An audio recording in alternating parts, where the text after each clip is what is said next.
Hi everyone, this is Lisa Stevenson. I will be presenting my diversity presentation.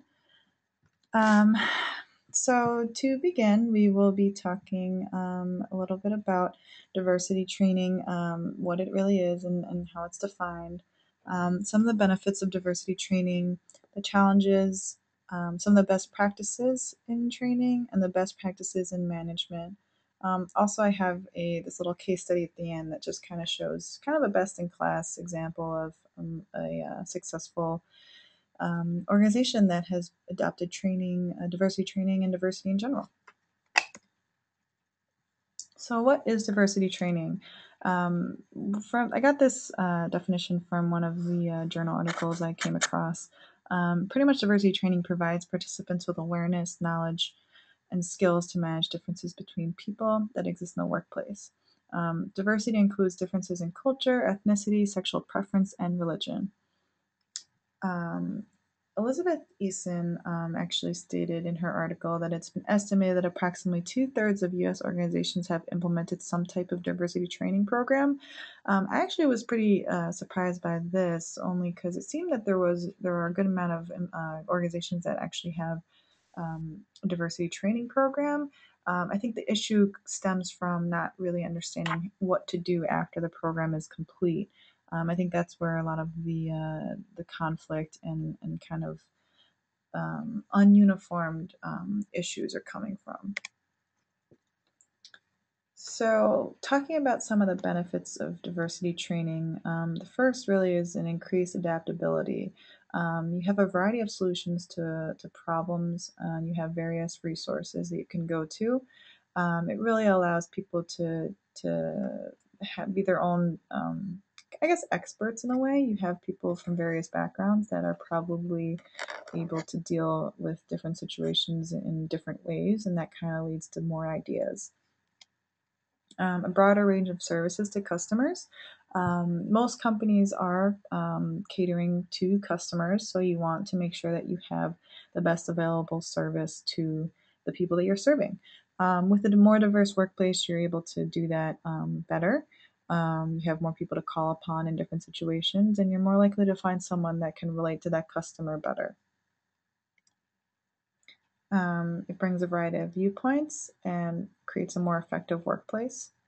It increased productivity and employee satisfaction. In many of the articles I came across, it stated that it increased productivity.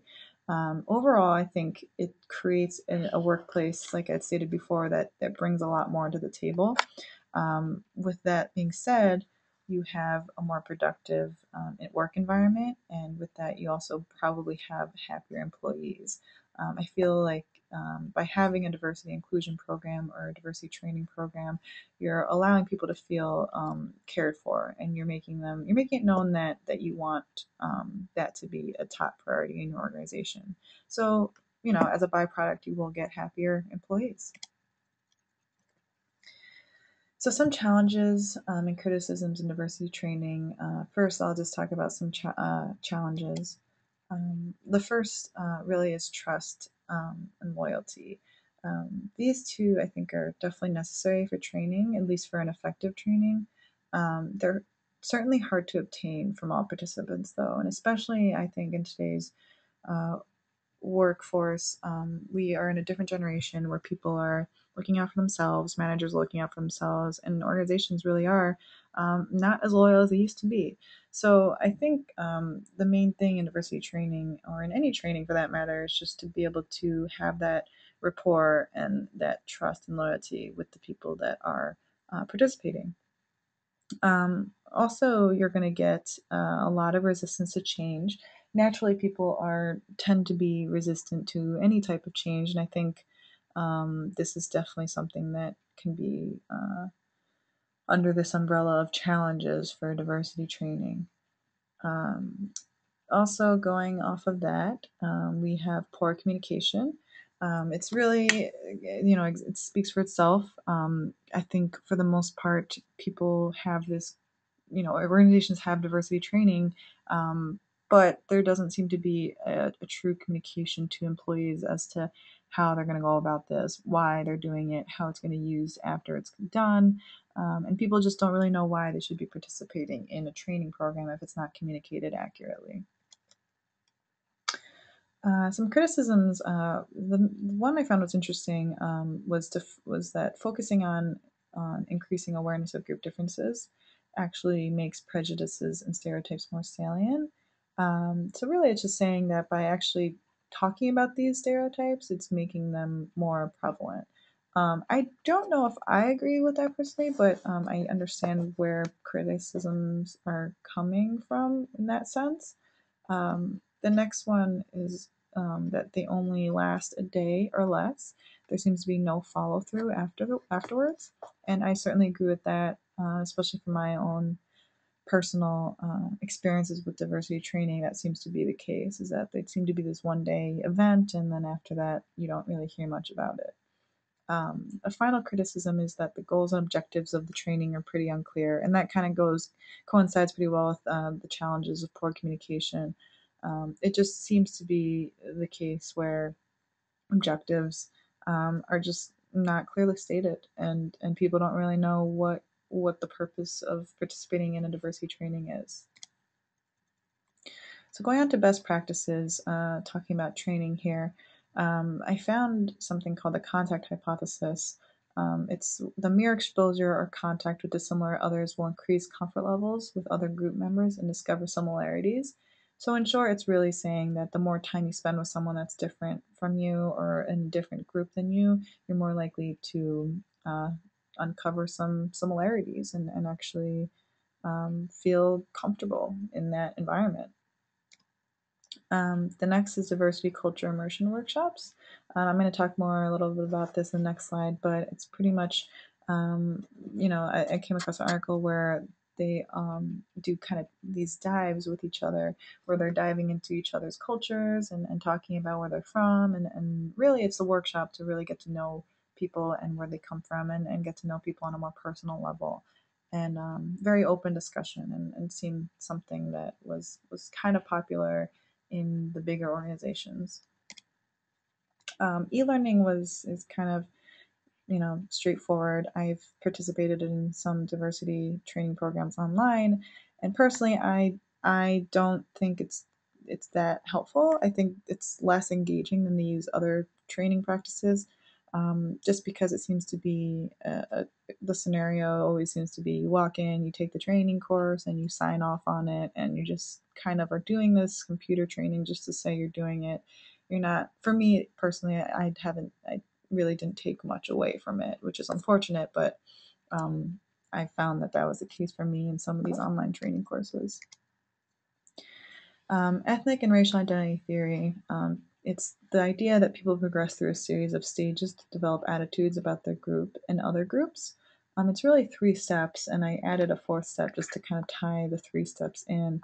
But the first step is acceptance of stereotypes associated with minority groups. So you're really bringing up some of the stereotypes that these groups face and accepting them. And then the second step is questioning these stereotypes, really diving into it and really questioning your previous mindsets and questioning these stereotypes along with those. And the third is interaction with members of other racial, ethnic, and cultural groups. So after you're changing your stereotype views, you're really interacting with members of these groups. And the fourth is kind of going off of the third step, is that by interacting with these people, you're gaining positive insight from participants about members from other groups. So you're gaining your own insights and your own thoughts about different members. So best practices continued. Um, Culture immersion workshops. There was a good example of this IBM quilting club. It's pretty much exactly what it sounds like. It's a quilting club that they set up for employees to go to outside of work, and it really just brought about different members of different groups and cultures. They're able to sit and quilt and do something that they all enjoyed, but you're getting people from various backgrounds doing the same hobby. So it's really a way for them to get to know one another. And a getting to know you session could be anything from a quilting club to just a social event. Ethnic and racial identity theory is really changing one's frame of reference or thought. You're changing the way you previously thought of something or someone or a group, and really just discovering a different way of looking at it by interacting with people from that group. This leads to change in behaviors because it's intrinsically motivated. You're learning more about someone else, you're finding similarities, and you're actually wanting to change the way you think about different members. So I personally think this is a great way to really shape a different frame of reference. And the best practices for management is to really be open and accepting to cultural differences. Behind emotional intelligence, I came across a lot of articles that touched on this. It's really just being in tune with your employees' emotions and understanding them. Also, to encourage employees to practice what they've learned and to create and foster an environment that allows for groups to collaborate and interact using skills they've learned in training. So, really being able to encourage employees to participate in teamwork and cross-functional teams and attend social events and allow the company to create these social events. So it's really just creating a better work environment that allows more people to collaborate with one another. And this is just a case study I found. This is going to be about Nordstrom, and I will read it for you guys. So, Nordstrom's diversity training begins with the first day an employee is hired and continues throughout his or her career with the company. Minority retention rates are a key factor in manager performance evaluations. Nordstrom has won particular accolades for its proactive efforts to increase business opportunities with minority owned companies. While diversity may be a top down imperative at Nordstrom, it is more importantly a regional commitment that helps keep the retailer in tune with the communities it serves. Nordstrom has regional diversity directors standing in front, one on one, right there. That's a lot of where the success has come in. People have someone they can look at. Diversity is not just something written on a piece of paper. Do we have a mission statement? Absolutely. But the meat of it is where you have that ongoing personal relationship with the community. And I personally thought this was a really great example of a company that does diversity right. Clearly, they have training programs. They have it from day one and continues throughout that person's career at Nordstrom. And what I thought was pretty interesting was the minority retention rates.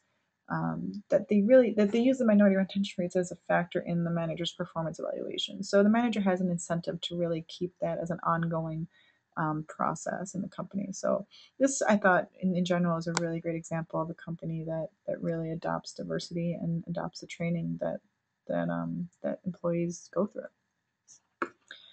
So that is really it. That is my PowerPoint. Those are my references, and hope you guys enjoyed it. And see you guys in class.